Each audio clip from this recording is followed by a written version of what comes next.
Nous allons lire dans Luc chapitre 2, versets 10 à 12. Mais l'ange leur dit, « Ne craignez point, car je vous annonce une bonne nouvelle, qui sera pour tout le peuple un sujet d'une grande joie. C'est aujourd'hui dans la ville de David, il vous est né un sauveur qui est le Christ, le Seigneur. Et voici à quel signe vous le reconnaîtrez. Vous trouverez un enfant emmailloté et couché dans une crèche. » Amen.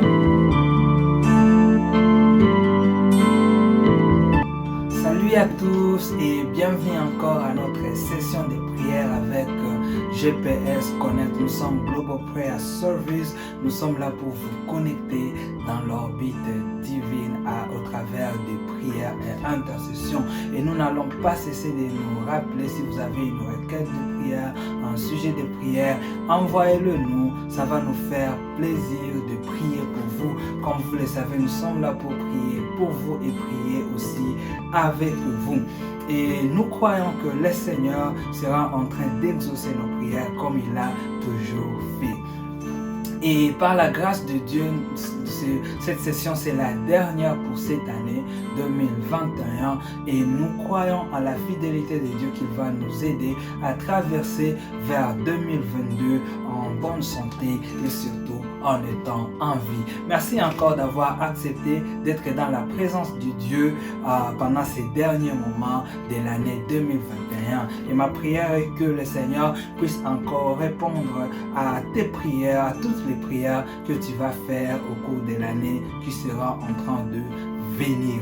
Que le Seigneur nous bénisse. Amen. Aujourd'hui, nous allons prier, mais avant cela, j'aimerais que nous puissions méditer un peu sur comment reconnaître les voix de l'Éternel, comment être une personne réceptive des voix de l'Éternel. En d'autres mots, comment être une personne à qui Dieu va révéler ses voix. Et je crois que tu as vraiment besoin de cela parce que cela va booster ta vie de prière, mais surtout toute ta vie chrétienne. Car lorsque tu es une personne qui reçoit les voix de Dieu, je te dis que ta vie chrétienne, ta marche avec Dieu sera faite de très grandes expériences miraculeuses, tu ne vas pas imaginer. Et ça t'est déjà arrivé quand même de prier et de ne pas voir Dieu répondre à tes prières?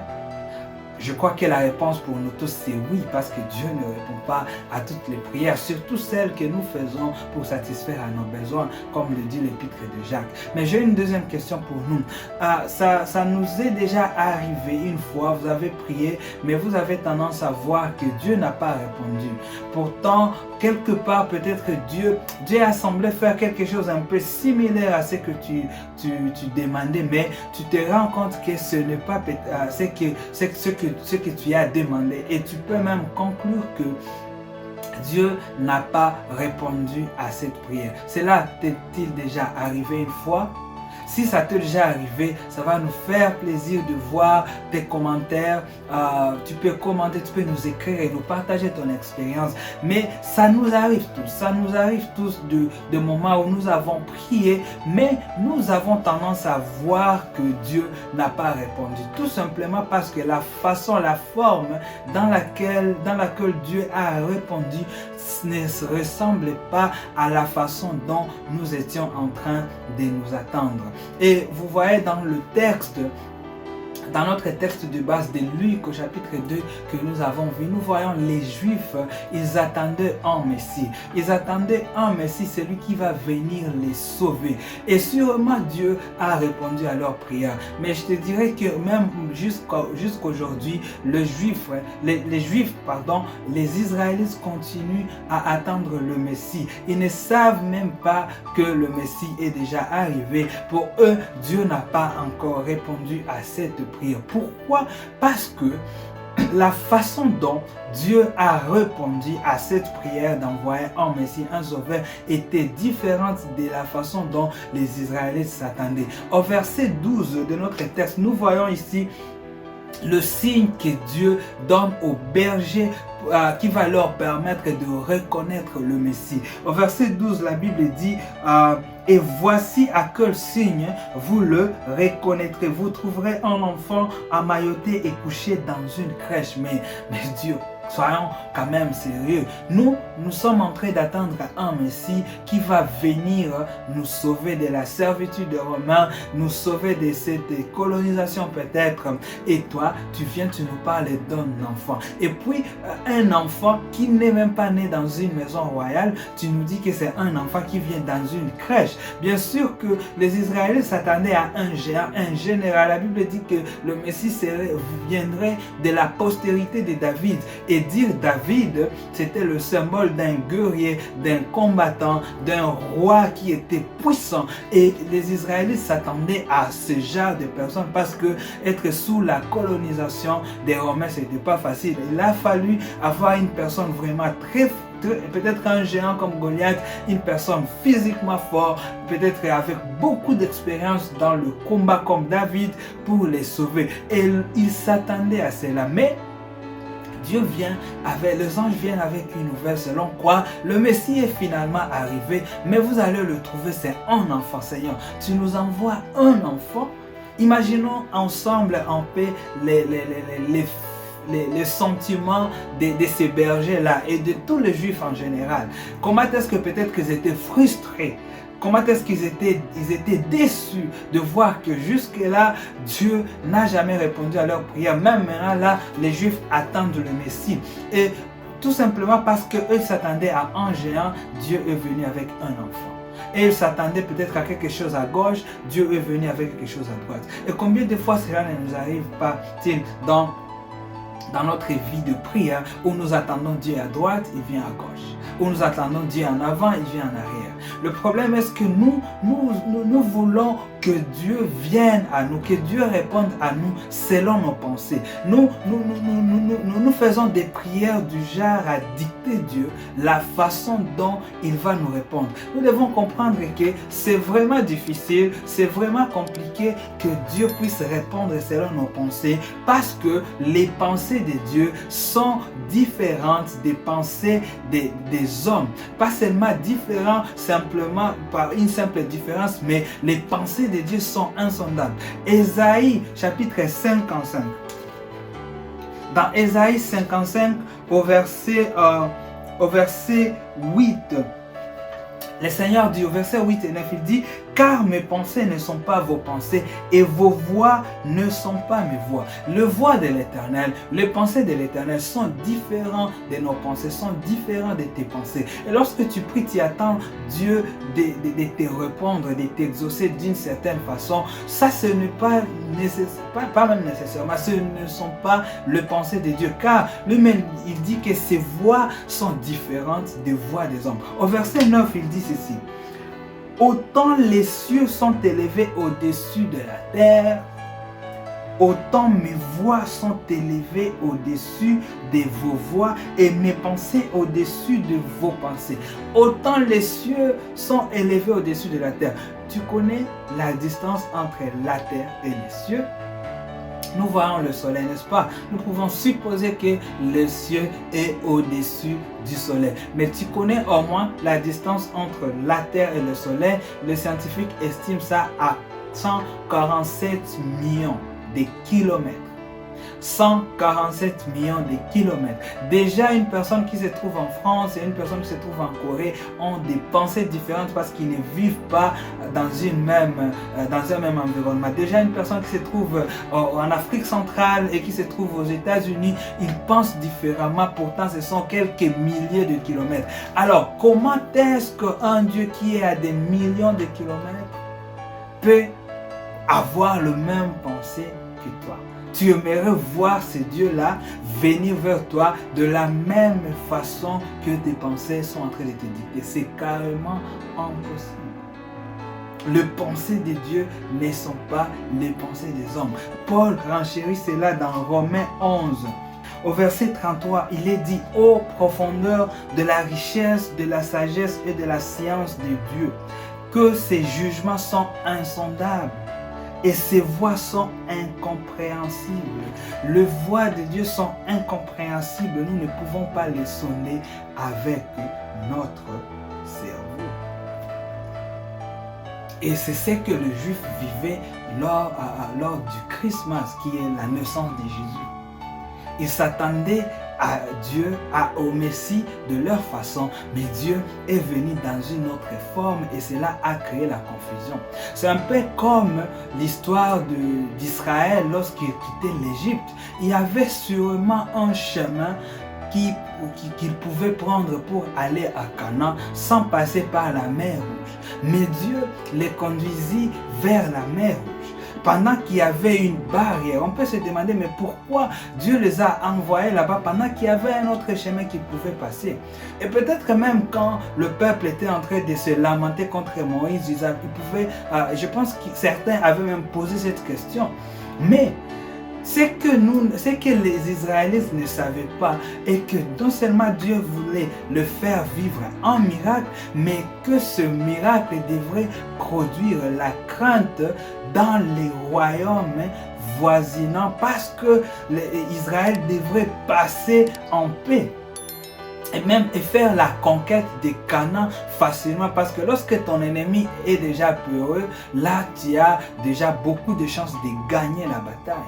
La Bible nous dit dans Josué au chapitre 2, le verset 10, la parole de Dieu dit ceci: car nous avons, c'est le peuple de Jéricho c'est Rahab de Jéricho qui dit: car nous avons appris comment, à votre sortie d'Égypte, l'Éternel a mis à sec devant vous les eaux de la mer Rouge, et comment vous avez traité les deux rois des Amoréens au-delà du Jourdain, Sihon et Og, que vous avez dévoués par interdit. Le verset 11, nous l'avons appris et nous avons perdu du courage.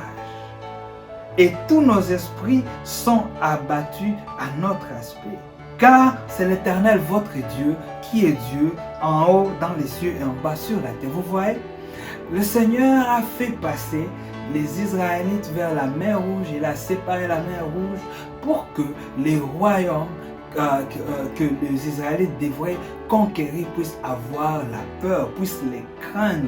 Et cela a facilité une victoire, des victoires pour les Israélites lorsqu'ils sont arrivés à Canaan. Vous voyez la façon dont Dieu planifie. Dieu, c'est un très bon planificateur. Nous devons faire confiance à ses voies. Et nos prières ne sont peut-être pas exaucées souvent, tout simplement parce que nous ne savons pas sonder les voies de l'Éternel, parce que nous avons du mal à recevoir la révélation de l'Éternel. Lorsque nous recevons la révélation de l'Éternel, cela va faire à ce que nos prières soient toujours exaucées. Dieu exauce des prières révélées. Nous devons être des personnes qui cherchent toujours la révélation de Dieu dans nos prières et ne pas faire des prières poussées par nos passions, poussées par nos désirs. Non, Dieu ne répond pas à nos désirs, mais Dieu nous donne ce dont on a besoin. Et parfois, nous ne savons pas ce à quoi nous avons besoin. C'est pourquoi gloire soit rendue à Dieu, parce que le Saint-Esprit intercède en notre faveur. Vous savez, lorsque nous prions dans les voies de l'Éternel, le Seigneur nous exauce toujours. Nous voyons l'histoire d'Anne et Samuel. Anne, la mère de Samuel. Anne avait besoin d'un enfant.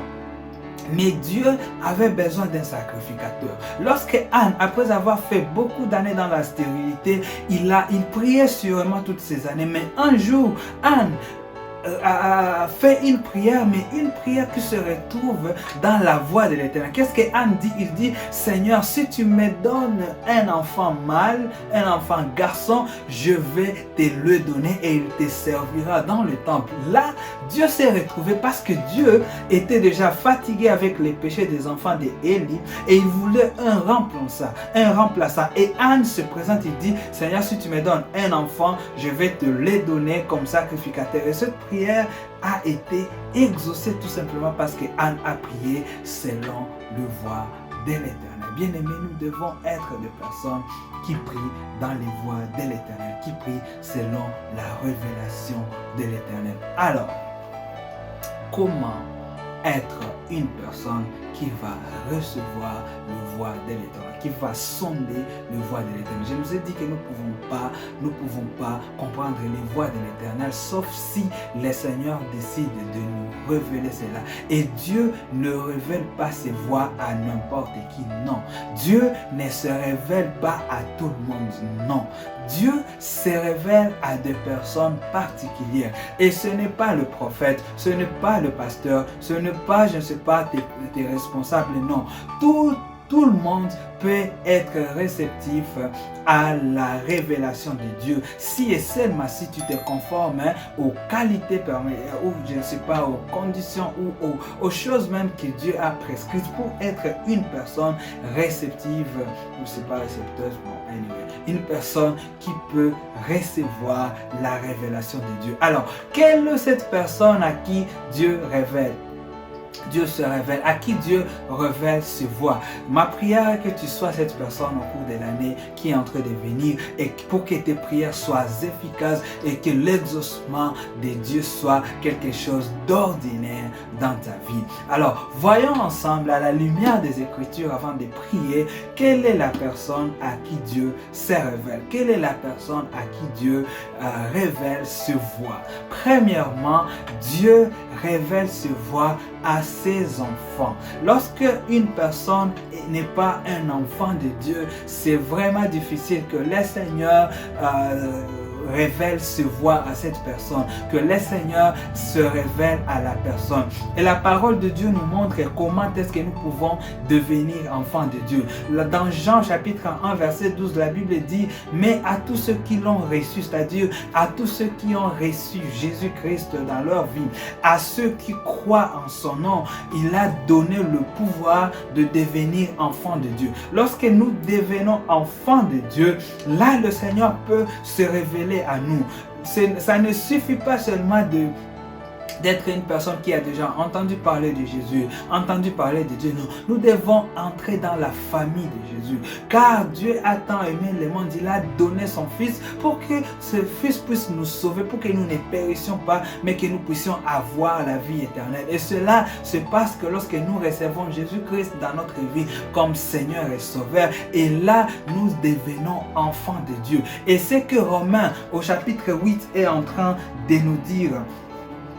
Romains au chapitre 8, le verset 15, la Bible dit: et vous n'avez point reçu un esprit de servitude pour être encore dans la crainte, mais vous avez reçu un esprit d'adoption. Lorsque nous devenons enfants de Dieu, nous recevons un esprit d'adoption par lequel nous crions Abba Père. Écoutez la suite avec moi. L'esprit lui-même rend témoignage à notre esprit que nous sommes enfants de Dieu. Lorsque nous devenons enfants de Dieu, lorsque nous recevons Jésus-Christ dans notre vie, l'Esprit de Dieu vient habiter en nous. C'est l'Esprit d'adoption. Alors voyons ce que l'Esprit qui va habiter en nous lorsque nous devenons enfants de Dieu va faire. Dans 1 Corinthiens chapitre 2, à partir du verset 14, la Bible dit: mais l'homme animal ne reçoit pas les choses de l'Esprit de Dieu. C'est ce que je nous ai dit. Lorsque nous ne sommes pas des enfants de Dieu, nous sommes comme des hommes animaux.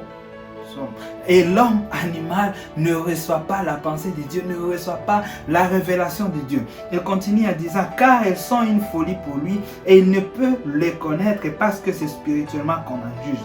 L'homme spirituel, au contraire, l'homme spirituel, c'est une personne qui est devenue enfant de Dieu, juge de tout et il n'est lui-même jugé par personne. Le verset 16: car qui a connu la pensée du Seigneur pour l'instruire?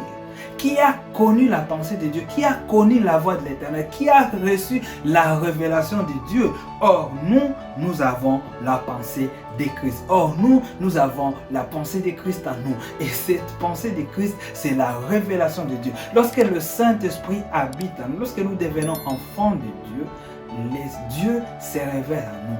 Dieu nous montre ses voies. Et lorsque nous avons les révélations de Dieu, cela va rendre notre vie de prière efficace, car Dieu répond à la révélation qu'il nous a donnée. Et deuxièmement, parce que cela ne suffit pas, tu peux être là Même avant d'aller au deuxième point, j'aimerais dire, si tu es là, tu n'as jamais reçu Jésus dans ta vie, tu n'as jamais vraiment eu une expérience du salut. Tu vas peut-être à l'église, tu es peut-être né d'une famille chrétienne, tu sers même le Seigneur, mais tu n'as pas une expérience où tu sais que j'ai déjà reçu Jésus-Christ dans ma vie. Je vais te demander de l'inviter dans ta vie au travers de la prière. Tu peux faire une simple prière et tu dis, Seigneur Jésus, viens dans mon cœur, je t'invite aujourd'hui, je te reçois comme mon Seigneur et Sauveur, et Jésus va venir habiter en toi et il va te donner l'esprit d'adoption, et cet esprit en toi sera celle qui va te révéler le voie de Dieu, et ta vie chrétienne va changer.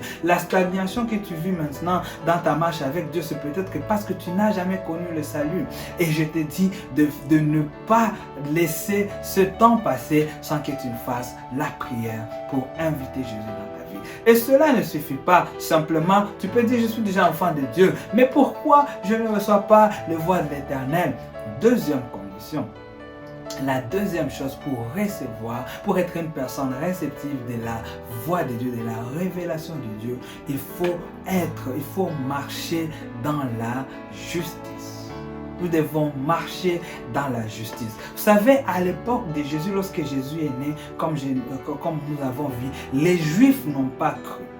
Ils n'ont pas cru parce que Jésus est venu dans la forme où ils s'attendaient le moins. Mais nous sommes sûrs au moins de 2 personnes qui étaient 100% sûrs que ce petit Jésus-là, cet enfant Jésus-là était réellement le Messie. Et ces 2 personnes, il s'agit de Marie et de Joseph. Pourquoi?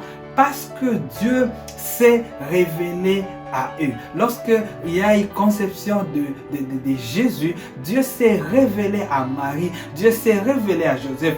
Au moins, même si tout le monde ne pouvait pas croire que Jésus était le Messie, Joseph et Marie pouvaient croire. Mais Dieu ne s'est pas révélé à Marie et Joseph seulement par coïncidence, non. Dieu s'est révélé à ces personnes parce que c'était des personnes qui marchaient dans la justice. C'était des personnes qui étaient justes devant Dieu. Dans Matthieu au chapitre 1er, au verset 19, la parole de Dieu nous dit ceci. Joseph, son époux, qui était un homme de bien, il ne voulait pas la diffamer. Joseph était un homme de bien. Lorsque Dieu témoigne d'une personne que c'est un homme juste, que c'est un homme de bien, c'est que réellement cette personne est une personne juste, et c'est pourquoi Dieu se révèle à lui. C'est pourquoi Dieu se révèle à cette personne. Une personne qui ne marche pas dans la justice, mon cher ami, Dieu ne se révèle pas à elle. Laissons ces histoires, tu vis dans le péché et tu vas derrière le prophète pour qu'il te donne des révélations. Et ces prophètes, ils te donnent toutes les révélations sauf les révélations de ton état d'esprit. Mon cher ami, non seulement que tu es dans le mal, mais je t'informe que tu es parti consulter des faux prophètes. Tu dois arrêter cela. Tu dois marcher dans la justice. La sanctification, c'est un état qui vient après le salut. Nous ne sommes pas là pour dire nous sommes dans la grâce, non. Le Seigneur nous a appelés à la sanctification qui est une vie de justice, une vie selon la parole de Dieu. Mais toi là, tu es toujours derrière. Qu'est-ce que le Seigneur a dit? Et maintenant nous sommes à la fin de l'année. Qu'est-ce que Dieu a dit pour moi? Et tu vas là-bas, tu trouves un prophète qui te dit aussi des histoires que tu veux entendre. Parce qu'il a aussi besoin de ton offrande peut-être. Bien aimé, tu dois changer cela. Je ne sais pas, je parle à qui, mais tu dois changer. Tu dois changer. Tu dois te repentir. Tu dois te repentir. Tu dois te repentir. Dieu se révèle à des personnes justes. Nous voyons Noé, à qui Dieu s'est révélé pour lui donner la charge de construire l'arche de l'alliance dans Genèse chapitre 6. Au verset 9, la Bible dit ceci. Voici la postérité de Noé. Noé était un homme juste et intègre dans son temps. Noé était un homme juste et intègre dans son temps. C'est pourquoi Dieu est venu se révéler à lui et lui a révélé son plan qu'il voulait détruire la race humaine par le déluge. Dieu se révèle à nous lorsque nous marchons dans la justice. Dieu se révèle à nous lorsque nous marchons dans la sainteté. Que Dieu nous pardonne si nous avons marché jusqu'ici dans une vie d'hypocrisie, dans une vie de péché. Bien-aimé, Dieu n'aime pas les péchés. Dieu n'aime pas les péchés. Dieu n'aime pas les péchés. Et désolé, Dieu ne répond pas aux prières de pécheurs. Quelle que soit la façon dont on t'a flatté, le pasteur t'a flatté, Dieu ne répond pas aux prières de péché, sauf si cette prière, c'est une prière de confession pour demander pardon. Et c'est peut-être la prière dont tu as besoin si tu n'as pas marché dans la justice. Dieu se révèle aux personnes qui sont justes. Nous avons vu l'exemple de Noé et de Joseph. Troisièmement, après être devenu enfant de Dieu, et tu marches dans la justice, la troisième chose, et vous verrez que ces trois points sont complémentaires, ce n'est pas que tu dois être par l'un, non, ce sont des choses complémentaires parce que nous aimerions nous voir monter dans notre intimité avec Dieu, dans la maturité de Dieu. Ce sont des choses qui nous amènent dans la maturité avec Dieu. C'est tout à fait normal lorsque une personne est encore bébé, est encore bébé spirituel de faire des histoires compliquées. Mais plus tu grandis dans la maturité et Dieu va commencer même à te confier des grandes responsabilités. Dieu ne peut pas confier la charge de porter Jésus dans ton sein si tu n'es pas mature spirituellement. Jamais, parce que tu vas faire des dégâts. Et Dieu veut nous amener dans une dimension de maturité spirituelle. Et c'est pourquoi ces points sont complémentaires. Premièrement, nous devenons enfants de Dieu. Deuxièmement, nous marchons dans la justice, dans la sanctification. Troisièmement, tu dois être une personne qui a la volonté de suivre ce que Dieu va te dire. Tu dois avoir la volonté d'obéir à ce que Dieu va te dire. Et ça, ce n'est pas facile. Tu peux être une personne qui marche dans la justice généralement, mais lorsque Dieu va te révéler des histoires qui sont un peu comme de la folie qui te dépasse, c'est compliqué. Mais tu dois être cette personne qui a la volonté d'obéir à la voix de l'Éternel. Nous voyons Noé à qui Dieu dit de construire l'arche là où il n'y a pas de l'eau. L'arche c'est comme un bateau, il n'y a pas de l'eau et il dit qu'il y aura une pluie qui va venir et qui a fait beaucoup d'années sans qu'il n'y ait pas de pluie. Mais Noé continue à construire l'arche malgré les critiques, les injures. Je crois que même Noé lui-même se demandait mais qu'est-ce que je suis en train de faire? Ça c'est la folie ou pas? Moi je préfère faire la folie aussi longtemps que c'est Dieu qui me la commande. Je préfère obéir à Dieu, même si ce que je fais est folie pour tout le monde, y compris moi-même, parce que tu peux obéir même quand tu ne comprends pas. Un pasteur avait dit obéir même quand tu ne veux pas obéir, même quand tu ne comprends pas obéir.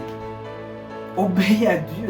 Nous devons avoir la volonté d'obéir à Dieu. Joseph, il avait son plan, ce jeune homme, il avait le plan de faire son mariage. C'était une personne qui était juste avec Dieu. Il était vraiment bien avec sa fiancée. Il planifiait, il avait déjà les rêves de sa famille. Et puis subitement, Dieu vient et il se mêle dans ces histoires. Il dit qu'il voit la femme. Moi, j'ai un plan. Je vais d'abord utiliser ton épouse pour un temps, avant que je ne te donne d'autres enfants. Donc, je vais d'abord l'utiliser pour un temps pour accomplir mes desseins. Et toi, tu dois la supporter. Imaginez, Joseph a fait tous les droits de refuser parce que c'était son mariage qui était en jeu. Il avait peut-être tous les droits selon nous les hommes, mais Joseph était non seulement un homme juste, mais c'était une personne qui était prêt à obéir à la voix de Dieu, quelles que soient les conséquences. Il était prêt à prendre soin d'un enfant qui n'était pas son enfant, qui vient de naître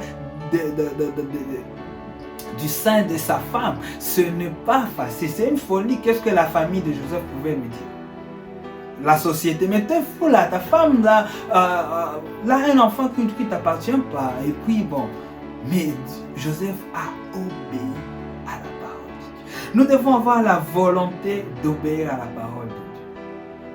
Lorsque nous voulons que Dieu nous utilise puissamment, lorsque nous voulons que Dieu se révèle à nous, lorsque nous voulons que Dieu révèle, se voit à nous. Et je vais te dire une chose, mon cher ami. Il y a déjà les voies de l'Éternel que nous connaissons et que nous pouvons regarder, nous pouvons voir tous les jours, c'est la parole de Dieu. Si tu as du mal à obéir à la révélation de Dieu dans ce livre, que tu peux voir, tu n'as pas besoin de prières pour lire la Bible, pour comprendre. Mais tu as du mal à obéir à la parole de Dieu, le Seigneur ne te révélera pas des grandes choses. Aujourd'hui, nous sommes comme faisant chasse à la révélation. C'est pourquoi nous marchons chez les prophètes partout là. Et bien sûr, les prophètes aussi ils profitent parce que bon, après tout, vous venez vous-même. Nous sommes... Mais tu as la révélation de Dieu dans ce livre. Mais si tu as du mal à obéir d'abord à ce que Dieu te dit ici, et puis tu veux que le Seigneur puisse te révéler quelque chose direct par rapport à ta famille, quelque chose direct par rapport à la maladie que tu as, quelque chose direct par rapport au problème que tu es en train de vivre, mon cher ami, ça ne viendra pas, sauf si ça vient peut-être d'un faux prophète. Le Seigneur, non seulement il va travailler avec ses enfants, il travaille avec des personnes qui sont justes, mais aussi des personnes qui ont la volonté de lui obéir, quelles que soient les conditions, quelles que soient les conséquences. Plusieurs fois, nous nous attendons à la révélation de Dieu, à la réponse à l'exaucement divin de notre façon, de nos pensées. Mais je vous dis que les pensées de Dieu sont insondables et Dieu peut nous répondre de sa façon. Tout ce que nous devons être là, nous devons être en mesure de capter la révélation de Dieu, la volonté de Dieu dans cela, mais aussi nous devons rendre nos cœurs et devenir des personnes capables, disons, éligibles à recevoir les révélations de Dieu. Dieu, il travaille toujours, il se révèle toujours. Et lorsque Dieu veut faire des grandes choses, il se révèle souvent à ses serviteurs. Ma prière est que toi et moi soyons des personnes à qui Dieu va se révéler. Parce que lorsque Dieu se révèle à une personne, ce qu'il veut faire, il veut résoudre un problème au travers de cette personne. Ma prière est que toi et moi, nous soyons des solutions à notre génération. Que Dieu nous bénisse. Amen. Alors nous allons prier. Et aujourd'hui, je vais nous laisser un peu de temps pour que vous priez, pour que tu pries là où tu es pendant au moins 1 minute et que tu répondes à ce parole. Nous sommes à la fin de l'année, et tu es enfant de Dieu. Si tu n'es pas enfant de Dieu, je te conseille de faire la prière pour inviter Jésus dans ta vie. Tu n'as pas marché dans la justice, fais une prière de repentance et dis Seigneur, pardonne. Et tu n'as pas, jusque-là, tu ne voulais pas obéir à Dieu. Tu as peut-être reçu même des révélations. Dieu t'a montré ses voies, il t'a dit, il t'a donné quelque chose, il t'a dit de faire ceci ou cela, mais tu n'as pas voulu obéir. Aujourd'hui, tu peux revenir à Dieu et dire Seigneur, pardonne-moi et à partir d'aujourd'hui, aide-moi à t'obéir. Nous avons besoin de l'aide de l'Éternel dans tout. Alors, nous allons prendre juste 1 minute. Tu vois, là où tu es, là où tu nous suis, je te conseillerais vraiment de laisser d'abord ce que tu fais et de prendre 1 minute à réfléchir par rapport à ce message. Prie par rapport à cela et à la fin, je vais prier pour nous, pour finir ce moment. Je m'avance devant toi pour reconnaître. Je croyais te comprendre, je croyais te connaître. Avoir pu tout attendre, avoir tout maîtrisé. Je suis limité.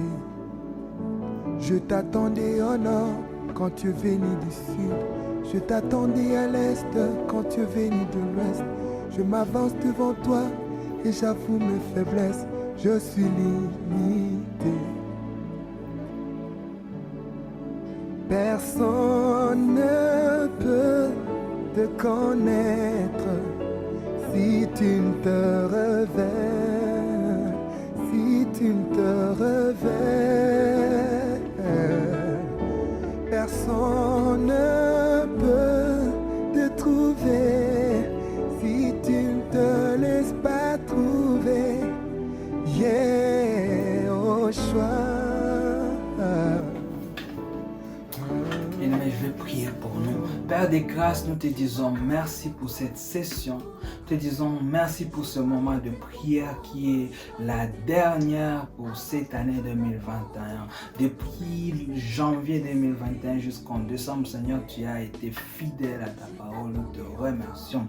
Et aujourd'hui, Seigneur, tu veux que nous soyons des personnes que tu vas encore utiliser puissamment. Des personnes à qui tu vas déposer tes révélations. Des personnes qui vont devenir des solutions même aux problèmes de notre génération. Père, nous sommes là, Seigneur, je prie pour tous ceux qui ont fait la prière de te recevoir dans leur vie. Seigneur Jésus, laisse que tu entres et que tu demeures dans leur corps, que tu transformes leur vie et que tu les changes dans le nom de Jésus.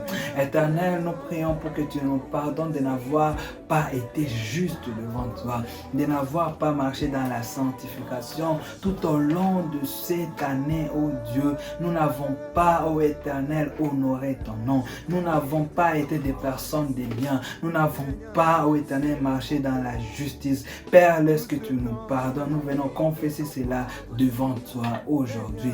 Pardonne-nous, Seigneur. Et nous te prions, Seigneur, donne-nous la volonté à t'obéir, ô Dieu.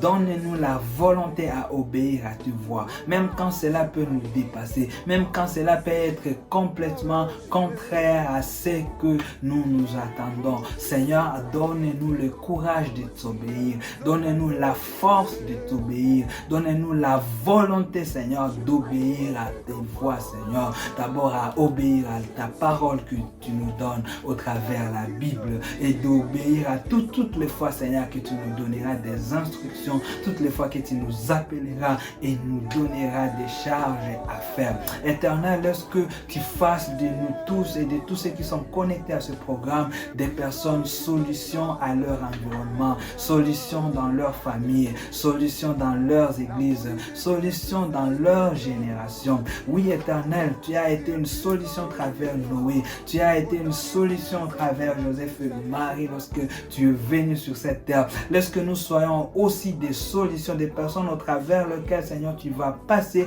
pour apporter des solutions dans cette génération. Nous te bénissons, Jéhovah, car tu nous aimes, tu nous as protégés et tu nous as pardonnés et tu vas continuer à te révéler à nous et surtout, Père, parce que tu vas continuer à exaucer nos prières. Ô toi qui écoutes nos prières, tous les hommes viendront à toi et nous avons décidé de venir toujours à toi et de rester dans l'intimité avec toi. Merci Jésus-Christ. En ton nom merveilleux, nous avons prié. Amen. Personne ne te trouver si tu ne te laisses pas trouver.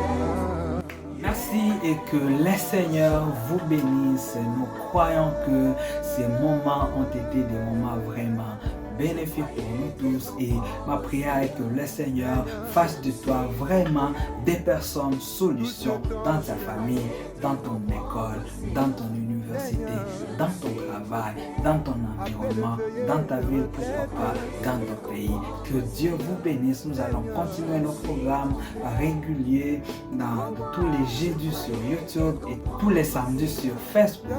Et en attendant, vous pouvez partager le lien de ce message à un ami avant la fin de cette année pour que cette personne aussi puisse être emballée et devenir une personne solution dans son coin au travers des transformations que cette parole va opérer dans sa vie. Merci encore une fois et nous croyons que nous allons nous retrouver tous ensemble en 2022 en vie, en bonne santé, louant Dieu et priant chaque jour avec GPS Connect. Que le Seigneur nous bénisse. Merci. La folie de Dieu est plus sage que les hommes. Tu es plus grand, Seigneur. Autant les cieux sont éloignés de la terre.